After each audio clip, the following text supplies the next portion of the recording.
በእኛ ሀገር ባብን የምናጫውተው መርዙን ካስተፋ ነው በኋላ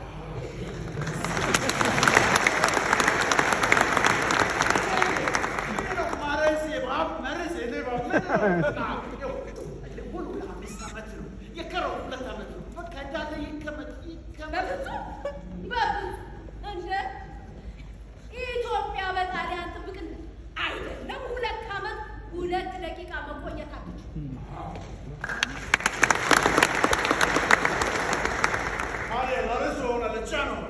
ሌላ ማላ ሌላ ሰደ ይኖራል።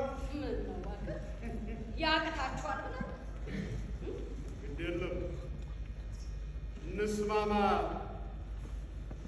ተሉ እንደሆነ የኢትዮጵያንም የጣሊያንንም ክብር የማይነካ ማስማሚያ አምጡና 17ኛው አንቀጽ ይተው።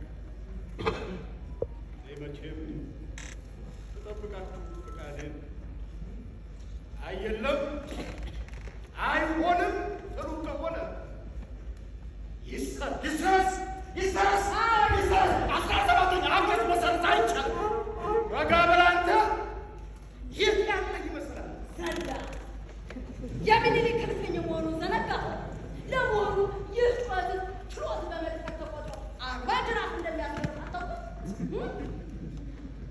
እኮ። ለምን ነው ሁሉም አይሰረዝ? 17ኛ አንቀጽ መሰረት ጣሊያን በአውሮፓ ዘንድ ውሸታም ያስብላል። ሮማን ያኮድፈዋል።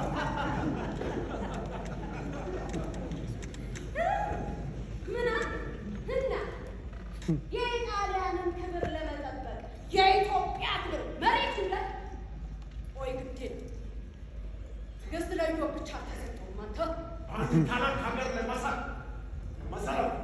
መሳለም በኃይል ያስቀር ልክ አይደለም። አሁን ኢጣሊያኑ ነቆልስ ነው የማስበው። ይሄ ውሉ ለ5 ዓመት እንዲቆይ ለማለዚያ ሌላ ሀሳብ አለ። ስማ ኮንታንቶሩ ድገም። 17ኛው አንቀጽ በጣሊያንኛም በአማርኛም የተጻፈው እንዲያውም እስከናካቴው ይሰረስ።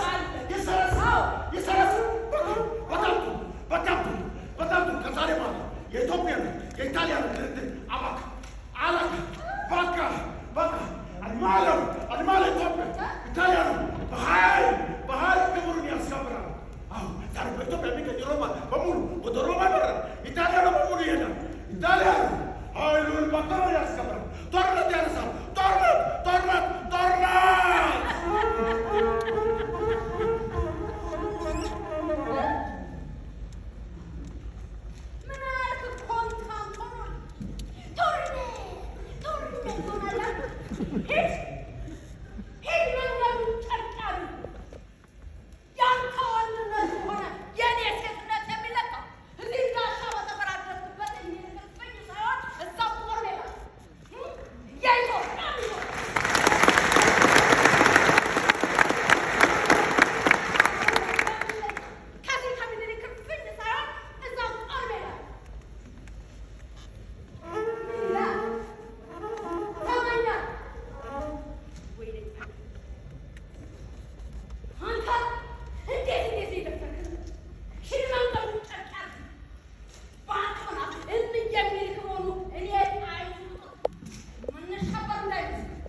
ጦርነትን አሉ ሰላምና ፍቅር በቀር ጠብና ጦርነት እኔ የገባውን ሳጽናና የደከመውን ሳጥቃና የተራበውን ሳጎርሰው የጀገነውን ሳወቅ